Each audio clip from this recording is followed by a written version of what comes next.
ہم دوسرا کے بعد آگے مرتبت محترم محتشم حاضرین و سامعین کرام،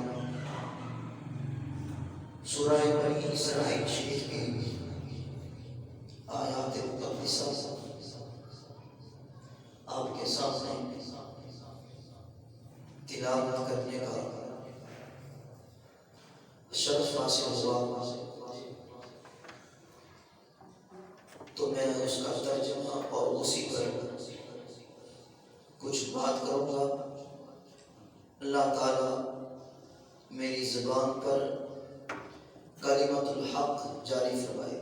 تھوڑا سا ایکو تیز کرو۔ گزشتہ جمعۃ المبارک کی یہی ہمارا عنوان تھا،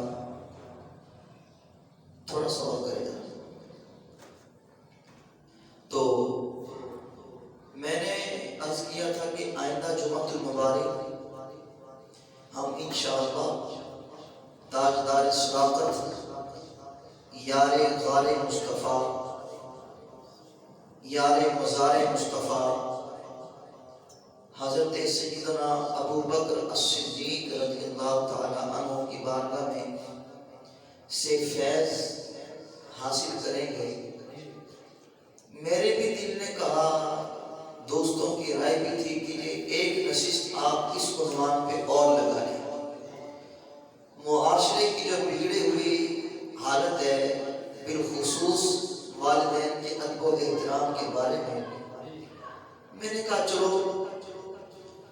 آج کا جمعۃ المبارک یہ منسوب ہے کائنات کی ماں حضور جانے جانا مکین گنبد خضرا احمد مجتبی جناب محمد مصطفیٰ صلی اللہ علیہ وآلہ وسلم کی پیاری امی جان حضرت سیدہ طیبہ طاہرہ زاہدہ شاکرہ عابدہ کون اماں آمنہ سلام اللہ تعالی علیہا کی بارگاہ میں یہ نذرانہ عقیدت پیش کریں گے، کیونکہ آپ کے صدقے، آپ کے شکم اطہر میں حضور آئے تو کائنات میں آئے۔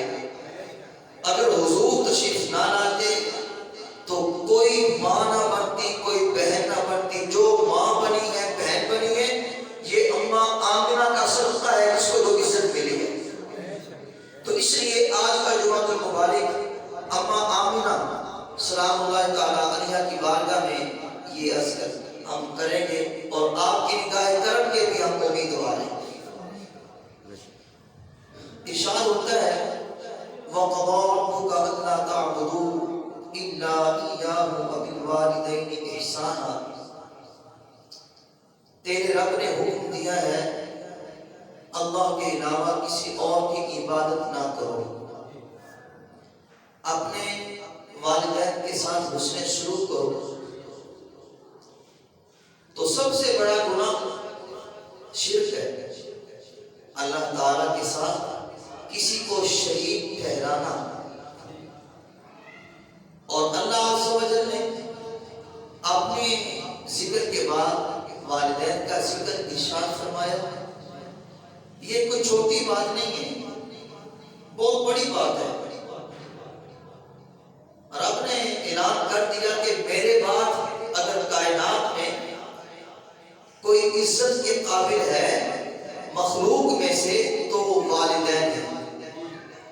والدین کا ادب کیا جائے، احترام کیا جائے، ان کی صحبت میں بیٹھا جائے، ان کی تربیت حاصل کی جائے۔ تو رب نے اپنے ذکر کے بعد والدین کا ذکر ارشاد فرمایا۔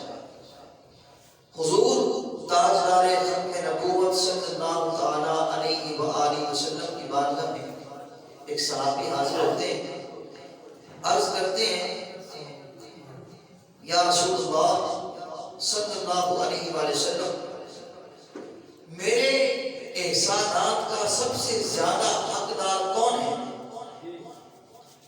میری خدمت کا زیادہ جو حقدار ہے وہ کون ہے؟ فرمایا قال امک تیری ماں. عرض کیا قال ثم من؟ حضور پھر کون ہے؟ فرمایا قال امک تیری ماں. قال ثم من؟ حضور پھر ماں کے بعد کس کا مرتبہ ہے؟ فرمایا قال امک تیری ماں.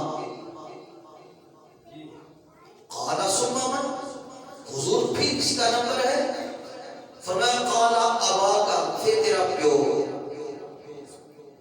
تین حق اللہ دے نبی نے ماں دے بیان کیتے، ایک حق پیو دا بیان کیتا. مفسرین فرماتے ہیں ماں دے تین حق اس لیے بیان کیتے گئے کیونکہ ماں تین تکلیفاں تو گزرتی ہے. ایک تکلیف ایام حمل دی، دوسرا بچے کی ولادت، تے تیسرا بچیاں کی تربیت کرنا. والدین وچوں رب دے حبیب نے تین حق ماں دے بیان کیتے، چوتھا حق باپ دا بیان کیتا. فرمایا پھر اس تو بعد جیڑا قریبی ہے اوندا حق ہے، پھر اس تو بعد جیڑا قریبی ہے اوندا حق ہے. ٹھیک ہے جی. تو تین حق ماں کے اور ایک حق باپ کا اللہ کے نبی نے ارشاد فرمایا. لیکن یہاں پر یہ بات اپنے ذہن کے اندر ہم نے بٹھانی ہے، اولاد ماں کو خدمت میں باپ سے ترجیح دے، اولیت دے، اور باپ کو حکم میں ترجیح دے. مثال کے طور پہ اولاد باہر سے کوئی بھی چیز لاتی ہے، لا کے اپنی والدہ کے ہاتھ میں پیش کرے، اپنی ماں کو پیش کرے. ماں پھر جہاں رکھنی ہے رکھے، بانٹنی ہے بانٹے، جسی کو دینی ہے دے. لیکن حکم میں باپ کو ترجیح دی. وہ کیسے؟ وہ ایسے. ماں اور باپ میں کسی بات پہ اختلاف ہو گیا، ماں کہتی ہے یہ کرو، باپ کہتا ہے یہ کرو. دونوں کی باتیں متضاد ہیں، اولاد دونوں باتیں مان بھی نہیں سکتی. ظاہر ہے ایک ہی بات مانی جائے گی، ماں کی مانیں گے یا باپ کی مانیں گے. اب اولاد تو پھنس گئی ہے، اولاد باپ کی مانے ماں کی مانے، کدھر جائے؟ ویسے ماں باپ کو ایسا کرنا نہیں چاہیے کہ اولاد پریشان ہو جائے. علماء نے لکھا جب ایسا مقام آ جائے، ماں کہتی ہے بیٹا یہ کرو، باپ کہتا بیٹا یہ کرو، پھر کس کی مانے اولاد؟ فرمایا تب باپ کے حکم کو ترجیح دی جائے گی. کیونکہ الرجال قوامون علی النساء، گھر کا حاکم باپ ہے، ماں نہیں ہے. خدمت میں ماں کو ترجیح دی جائے گی، حکم میں باپ کو ترجیح دی جائے گی. ایک مفسر کا قول ہے، وہ فرماتے ہیں کہ میں نے 40 سال تک اپنی اولاد کو کسی بات کا حکم دیا ہی نہیں، صرف اس ڈر سے کہ کہیں وہ میری بات کی نافرمانی کر کے دوزخ کا ایندھن نہ بن جائے، جہنم کا ایندھن نہ بن جائے. یہ تو ماں باپ کی شفقت ہے. اولاد کو کسی بات کا حکم نہیں دیا، لیکن اللہ کے نبی کی حدیث مبارکہ ہے میرے سامنے، سیاستہ کے حدیث پاک ہے، ترمذی شریف میرے سامنے حدیث پاک موجود ہے. اللہ کے پیارے نبی صلی اللہ علیہ وسلم نے فرمایا کہ ماں باپ کی رضا میں اللہ کی رضا ہے. سبحان اللہ، سبحان اللہ، ذرا جان کے بولو سبحان اللہ. فرمایا ماں باپ کی رضا میں اللہ کی رضا ہے. اللہ اکبر. رضا الرب فی رضا الوالد و سخط الرب فی سخط الوالد. فرمایا جس پہ ماں باپ راضی ہیں اس پہ عرش کا رحمان بھی راضی ہے. اور جس پہ ماں باپ ناراض ہیں، سجدے کر کر کے متھا کالا سیاہ کر لے، اس پہ عرش کا رحمان راضی نہیں ہو سکتا. اچیاں لمبیاں ٹالیاں تے کٹیاں جنالیاں چھاواں، ہر ایک چیز بازاروں لبدی پر نہیں لبدیاں نے ماما. کسی نے ایویں نہیں بات کرتی کی بات سچی کی ہے، نچوڑ نکال دیا اور چلیو ماں روزانہ نہیں لگتی، ہر چیز لگ جاتی ہے، ماں نہیں لگتی۔ اللہ کے نبی نے فرمایا ہے ماں کی قدر کرو۔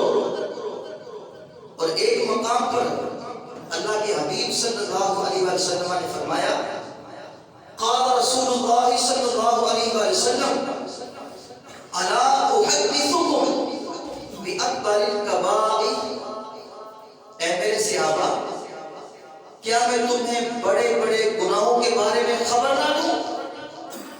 عرض کیا بندہ نواز، قالوا بلا یا رسول اللہ، حضور کیوں نہیں؟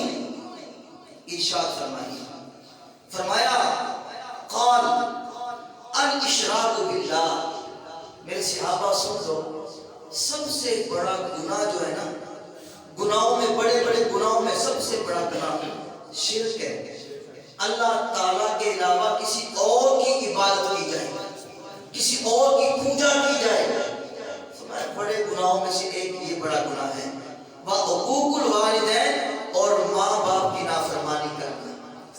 اور آگے فرمایا قال وجلس وکان متقیا، آقا کریم اس مقام پہ یوں ٹیک لگا کے بیٹھے تھے، جب آپ یہ بات کر رہے تھے حضور یوں ٹیک لگا کے تکیے سے بیٹھے تھے، حضور نے ٹیک چھوڑ دی، آپ سیدھے ہو کے بیٹھ گئے اور آپ نے فرمایا وکان متقیا فقال وشہادۃ الزور او قول الزور، فرمایا جھوٹی گواہی دینا یا جھوٹی بات کی شہادت دینا،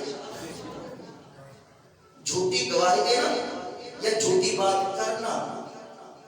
مجھے ایمانداری سے بتائیں، آج ہم عدالتوں میں جائیں تو لوگ گھوم نہیں رہے ہوتے کہ جھوٹی گواہی کے لیے ہم تیار ہیں، ہمیں 100 روپیہ دے دو، 200 دے دو، 500 دے دو، چائے کا ایک کپ دے دو، سگریٹ کا ایک کش لگوا دو، ہم آپ کی گواہی جھوٹی دینے کے لیے تیار ہیں۔ لوگوں سن لو، اللہ کے نبی کا فرمان سن لو، یہ سیاستہ کے جسے مارکا میرے سامنے، اللہ کے نبی نے فرمایا میرے صحابہ جھوٹی گواہی دینا، جھوٹی بات کرنا، ماں باپ کی نافرمانی کرنا، اللہ کے ساتھ کسی کو شریک ٹھہرانا، یہ وہ گناہ ہے جو بڑے بڑے گناہ ہیں، ان سے بچنا ہے، ان کے بالکل قریب نہیں جانا، ان سے اجتناب کرنا ہے۔ اللہ اکبر، اللہ اکبر۔ آگے چلیں گے، ایک حدیث پاک اور پیش کر دوں گا، پھر میں آگے چلوں گا۔ اللہ کے پیارے رسول صلی اللہ علیہ وسلم نے فرمایا یہ بات یاد رکھیں، 3 دعائیں ایسی ہیں جو ہر حال میں قبول ہوتی ہیں، 3 بد دعائیں ایسی ہیں جو ہر حال میں قبول ہوتی ہیں۔ وہ 3 بد دعائیں کس کس کی ہیں جی؟ نمبر 1، قال رسول اللہ صلی اللہ علیہ وسلم 3 دعوات مستجابات لا شک فیہن دعوت المظلوم۔ ایک تو جو ہے نا بد دعا مظلوم کی، جس پہ ظلم کیا جاتا ہے، اس مظلوم کی زبان سے جو نکلتا ہے، اللہ فرماتا ہے میرے بندے پریشان نہ ہو، ساری دنیا ایک پاسے میں تیرے نال آ، جو تو منہ کٹے گا میں تیری دعا قبول کروں گا۔ پتہ کی چلیا کسی نے ظلم نہیں کرنا چاہیے تھا، ساری کائنات تیرے نال ہے لیکن مظلوم کے نال خدا دی ذات ہے۔ ہاں اپنے نوکر تے، کرایہ دار تے، اپنے خادم تے کسی غریب کے ظلم کر جو کرنے کی ذرا سوچ نہیں، اتنا اللہ کی ذات ہے۔ ہاں لہذا کسی نے ظلم نہیں کرنا۔ نمبر 1 مظلوم کی بد دعا۔ نمبر 2 ودعوۃ المسافر، مسافر جو دعا کرتا ہے اللہ قبول کرتا ہے۔ اور نمبر 3 ودعوۃ الوالد علی ولدی، جو باپ اپنی اولاد کے لیے بد دعا کرتا ہے اللہ تعالیٰ پوری کر دیتا ہے۔ اس واسطے ماں پیو کو سلانا چھاڑ دیو، ماں پیو کی نافرمانی کرنا چھاڑ دیو۔ اللہ نے نبی کا فرمان دیتے لے کے جاؤ۔ اللہ نے نبی نے فرمایا جن کے واسطے پیو بد دعا کرتے ہوئے، مسافر دعا کرے بد دعا کرے، کہ جن کے واسطے مظلوم بد دعا کرے، اللہ تعالیٰ دعا کرے موڑا کوئی نہیں۔ ہمیشہ قبول کرتا ہے، دعا ہوئے یا بد دعا ہوئے اللہ ہمیشہ قبول کرتا ہے۔ اللہ اکبر۔ پتہ کی چلیا ہمیں ہمیشہ والدین کا ادب کرنا چاہیے، احترام کرنا چاہیے اور اللہ تعالیٰ سے ڈرتے رہنا چاہیے۔ گزشتہ جمعہ المبارک تقریباً 40-45 منٹ ہمارا اس موضوع پر یہ گفتگو ہوئی، کلام ہوا۔ آج بھی کوشش کریں گے انشاءاللہ جتنا زیادہ وقت اس پہ لگے، اور اسی لیے میں نے کوئی 5 سال میں پہلے بیان بھی شروع کیا ہے تاکہ یہ موضوع بھی جاتے نہیں، سال کے بعد اس کی باری آتی ہے، اصلاحی گفتگو ذرا ہو جائے تاکہ ہمارے نوجوان جو ماں باپ کے سامنے اکڑتے ہیں نا تو ان کو ذرا تھوڑی سی سمجھ آ جائے کہ ماں باپ کے آگے اکڑتے نہیں ہوتے بلکہ نظریں جھکاتے ہوتے۔ ہاں جی، اللہ اکبر۔ عزیزان گرامی توجہ کیجئے، یاد رکھنا میری بات، یہ میں اپنے پاس سے نہیں کر رہا، اللہ کے نبی نے ارشاد فرمایا او ماں پیو دا ادب کیتا کرو، ماں پیو دا احترام کرا کرو، کیونکہ اللہ تعالیٰ نے ماں باپ کی بڑی شان بنائی ہے۔ اگر ماں باپ اللہ دے رسول دے مطابق کوئی تو حکم دے اس کا لوگ منیا کرو، اگر اللہ دے حکم دے، اللہ دے رسول دے حکم تو ٹکرا جان اور اللہ فرماتے پھر ماں پیو دی گل بعد چے پہلے خدا دے رسول کا فرمان۔ اس لیے اپنے والدین کا احترام کرا کرو۔ حضرت سیدنا بایزید بستامی رحمۃ اللہ تعالی علیہ آپ اپنی والدہ محترمہ نو عرض کرنے لگے، اماں جان تسی مینوں اجازت دے دیو اور میں تہاڈے حق ادا کراں کہ اپنے اللہ دا حق ادا کراں، اور میں تہاڈا فرض ادا کراں کہ اپنے رب تعالی دا فرض ادا کراں، تسی مینوں اپنی حق معاف کر دیو تاکہ میں اللہ تعالی نو جا کے راضی کر لواں۔ ماں نے کہا ٹھیک ہے پترا، جا کے رب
خاتون آیا اما جی آیا جب اما جی آیا حضور دیکھ کے کھڑے ہو گئے اگے بڑھ کے اما جی نے استقبال کیتا جب اپنی نشستے بٹھا لگے حضور نے اپنی کالی کملی بچھا دی تھی یا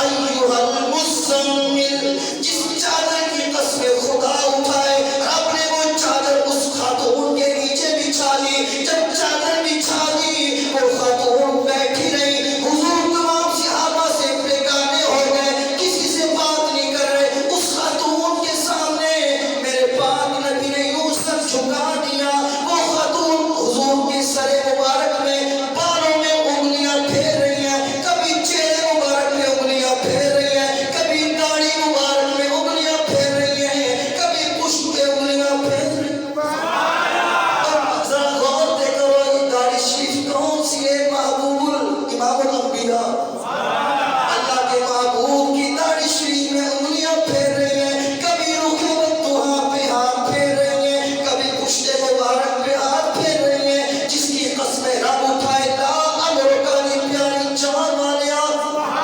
والعصر دے پیارے زمانے والیا اس پیارے نبی بارگاہ وچ وہ خاتون اس طریقے بیٹھیاں نے جدوں پیار کرتے کرتے کرتے کرتے کرتے کرتے او خاتون جان لگیاں حضور چھڈن واسطے بڑی دور تک گئے نالے تحائف دیتے انعامات دیتے تحفے پیش کیتے جدوں خاتون چلی گئی صحابہ نے سب جھکا کے پوچھ لیا اے رب دے محبوبہ او پیارے رب دے محبوبہ جناب کی بارگاہ چ کچھ اسی عرض کر سکنے ہیں فرمایا پوچھو کی پوچھنا ہے عرض کیتا جانے جانا اے پیارے آقا مولا ذرا یہ تو بتا دیجئے یہ خاتون کون تھی جو آپ کے بالوں میں انگلیاں پھیر رہی تھی جو آپ کی پشت پہ ہاتھ پھیر رہی تھی جو آپ کی داڑھی شریف میں ہاتھ پھیر رہی تھی حضور ذرا بتا دو نے یہ کون تھی کس کو اتنی جرأت ہوئی آپ کے بالوں میں ہاتھ پھیرنے کی لیکن قربان جائیں آپ وہ اپنا ہاتھ پھیر رہی تھی اور آپ پیار سے آگے بڑھتے جا رہے تھے اپنے آپ کو جھکا رہے تھے حضور وہ کون تھی ذرا بتا دو نے فرمایا او میرے صحابہ سن لو